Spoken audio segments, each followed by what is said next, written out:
What's going on, guys? It's Brandon again, and today I'm bringing you a brand new War Thunder video. I'm here with my friend Jeremy, and he's a guy who's really into tanks. He plays a lot of World of Tanks and War Thunder tanks, and he knows a lot about tanks in general. So I'm going to have him here to help me elaborate on the Mouse, a brand new badass tank that is coming to War Thunder. And though the Mouse is a really amazing tank, I think a lot of people are going to be worried about its implementation. Because from what I hear, the Mouse is a really tough tank and it is really hard to penetrate. So Jeremy, my question for you is, do you think that the Mouse is going to be a game breaker for War Thunder? Do you think it's just going to be too overpowered for the Russians and cause a game breaking scenario or something along those lines? Well, yes and no. I mean, for the Soviet, it's going to make the Soviets useless. It's just, its armor is far too good for the Soviet guns to penetrate. The turret is really the only weak point on it, and really the only Soviet tank I can think of that can penetrate it frontally would be the ISU-152 using its heat rounds that get 250mm penetration. So really, are there really any tanks that can really go head on with it in a battle right now as it stands? When it comes to penetrating its armor, the M103 can with its heat rounds, but those are heat rounds, and heat rounds are somewhat broken in the game right now. They don't really act how they should. In my opinion, heat rounds are useless. I just find them too unreliable. They just don't do the damage necessary, especially for taking on something like the Mouse. But the heat rounds are from the Americans, and the M103 it will have no problem penetrating the Mouse. It's probably not going to be able to penetrate its upper front plate because it's at a 55-degree angle, and heat rounds tend to not like angles, especially since it doesn't get normalization. And the AP rounds of the M103 should be able to penetrate the cheeks on the turret. Never aim for the gun mantle, obviously. The gun mantle is ridiculously strong. But the main problem with the Mouse is the Soviets. They really don't have anything that can compete with it. I mean, the T-54 may have the maneuverability, but the T-54 is going to have problems penning its side armor. Definitely not going to be able to go through anywhere on its front. Even its rear armor, the T-54 is going to struggle. Yeah, I actually noticed that during Fly Daily's dev server video. He was driving out the Mouse, and he got into a little skirmish with the T-54, and the T-54 was just literally point-blank range, just bouncing every shell. He went around Fly's tank, just doing donuts around it, trying to outrun the turret. Eventually, the T-54 did end up penetrating Fly's tank by hitting an ammo rack, but I guess he just got lucky or something. So yeah, the Russians really are going to need something to combat this tank. Yeah, and I do think that they will. The Soviets have to, because the only thing I can think of that can penetrate the Mouse reliably, well, not even really reliably, is the ISU-152's heat rounds, which get 250mm of penetration, I believe, which would be enough to go through the turret as long as it's facing head-on. But like I was saying with the M103, heat rounds are just so unreliable. In my opinion, they're just junk. Anything but APE, in my opinion, in this game just shouldn't be touched unless you absolutely have to penetrate. Like, there's no way you can penetrate with your AP rounds. So I guess the next thing that really pops into mind is, if you're a Gaijin, what tanks would you implement for the USA and the USSR to actually combat this thing? I mean, this thing is a walking fortress pretty much, so, I mean, what would you implement for balancing reasons to combat this thing? When it comes to the USA, there's really not many tanks that come to mind. There's the T-95, the T-28-95, aka the Doom Turtle, which those of you who play World of Tanks are familiar with.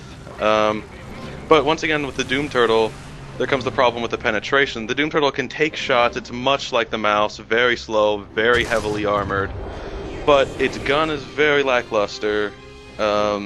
And it's not really going to be able to do much against the Mouse. And really, the only balancing factor for the Mouse would be air power. And if I can tell you right now what's going to combat that. The B-29 Super Fortress with 4,500-pound bombs. You're just going to eat it alive. Yeah, the Mouse is going to be is very heavily armored, obviously, so it's going to take quite a bomb to destroy it. I mean, you can destroy it with a 500-pound bomb, obviously, but you have to be fairly accurate. My guess would be somewhere around like a 1,000-pound bomb would reliably take it out with inaccurate bombing. But unless you're like dive bombing or precision bombing, I think it's going to be pretty hard to take out with 500-pounder or 100-pounder. But if you're playing simulator, I mean, I haven't played Simulator in a little while, so I don't know if they added airplanes back in.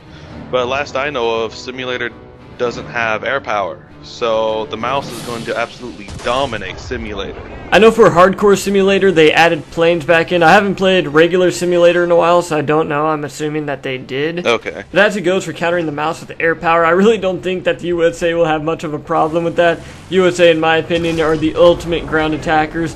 As for the Russians, I mean, I don't play Russians all that much. I know that they have some pretty good ground attackers, but I think it might give them a run for their money as opposed to the USA's planes. Yes, definitely. And as for tank implementation for the Soviet Union, the only real tanks that come to mind that fit the era are the T-10, or also known as the IS-8.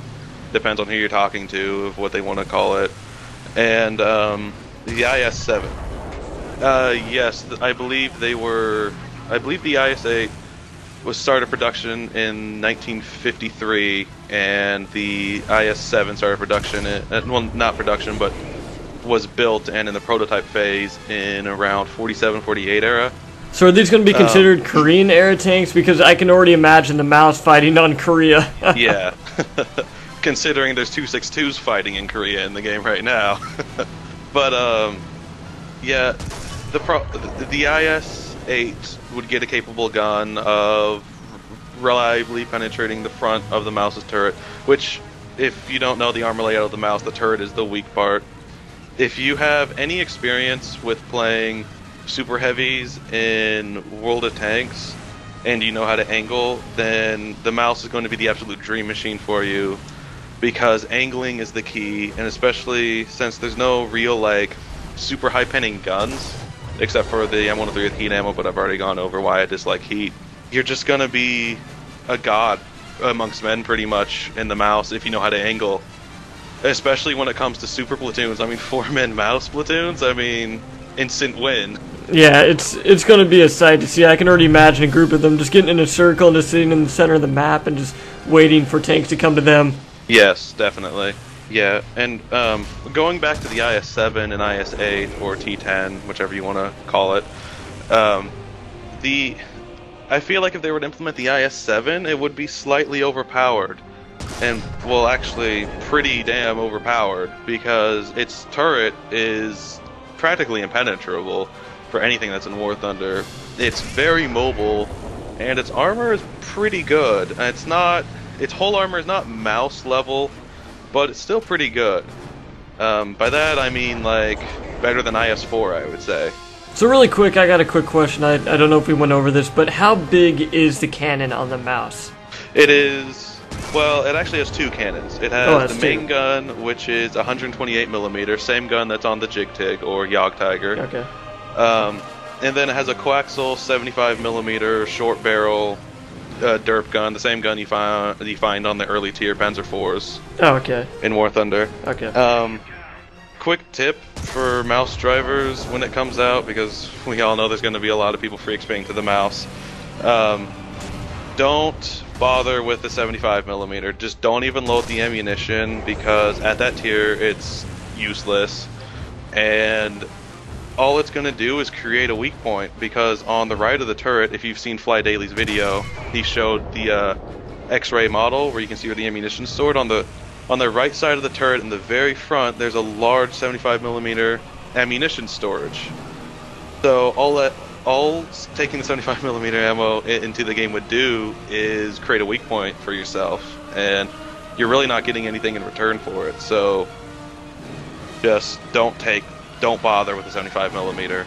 It's garbage. So another thing that I am interested about, whenever I get up close and personal with tanks and I can't penetrate them, what I normally try to do is I try to shoot their cannon to cause a cannon breach on it. Because I know a lot of people are going to try to be getting up close and personal with this thing, since they're not going to be able to pin it at a distance. So is this a viable tactic to get, up close and personal, take out the cannon, and just work at it from there? Yes, absolutely. Aim for the gun. If you can't penetrate, say if you're in a T-54 and you have no possible way of penetrating the front of the mouse, just shoot the gun, make it to where he can't shoot you back. Simple as that. I think that is actually a real problem in War Thunder that I hope they fix, because if you're driving a heavily armored machine like the King Tiger, or even the IS-2, then you're going against some lower tier guys in it. And tanks that necessarily can't penetrate you, they just shoot your gun, and it's annoying because you just can't fight back. So you're sitting there repairing for like 40 seconds to a minute, depending on, or even longer, depending on how good your repair crew is. And it's just, in my opinion, it's just annoying, and it needlessly slows down the game. But that's just my opinion on the matter, and it will be a very viable tactic when the mouse is introduced, considering that the IS-4 and the T-54 will have absolutely no chance of penetrating it frontally. I guess that's what I'll do when I end up going against it. Well, wait a minute, I don't think I will go against it for a while because my highest tier is Germany, but when the time comes, I guess I'll aim for the cannon barrel. Yeah, speaking of which, on the battle rating, it's only an 8.0 battle rating for what I saw on Fly Daily's video, which, I mean, I guess it kind of makes sense right now because there's no other tanks above 8.0. But I hope when other tanks do get introduced, the battle tier is raised, because, I mean, IS-4s and T-54s and M47 Pattons going up against a machine like the mouse, that just isn't fair. I mean, I guess this is going to be one of the exceptions because everybody's having fits, you know, about 262s and 163s going up against MiGs and everything on Korea. So, I mean, this mouse is one badass mouse, and there needs to be something, you know, to combat it in some way, shape, or form. Yeah, I hope in this patch they will add in, they just like haven't announced it yet, I highly doubt it's going to happen, but I really do hope that they're going to add in like the IS-7 or the IS-8 or T-10 once again, because that is really the only historical well-known projects from the Soviet Union that I can think of that can really combat the mouse, that fit within War Thunder's time frame, because obviously we're not going to be seeing T-62s because those are too late. Yeah, exactly. But anyway, guys, I think that pretty much sums up this video. Jeremy, thank you for coming on here and explaining the mouse for us, just kind of going over everything and giving us some tips and hints and stuff along those lines. But thanks, I really appreciate it. I hope you guys enjoyed my thoughts on the vehicle and my thoughts on how it will affect the game. Okay, I just want to reiterate how important the angling will be on the vehicle. Not just the hull, but the turret. The angling of the turret will be very important, considering that the cheeks of the turret, the frontal cheeks, will be the weak point of the vehicle. And hope to see you guys on the battlefield. Well, anyway, guys, I hope you enjoyed this video. I hope you enjoyed Jeremy and I going over the mouse and kind of talking about it. If you guys have any questions, comments, or concerns, then please leave them down in the comments below, and I will get back to you as soon as possible. But anyway, guys, I hope you enjoyed this video. My name's Brandon, and as always, have a nice day.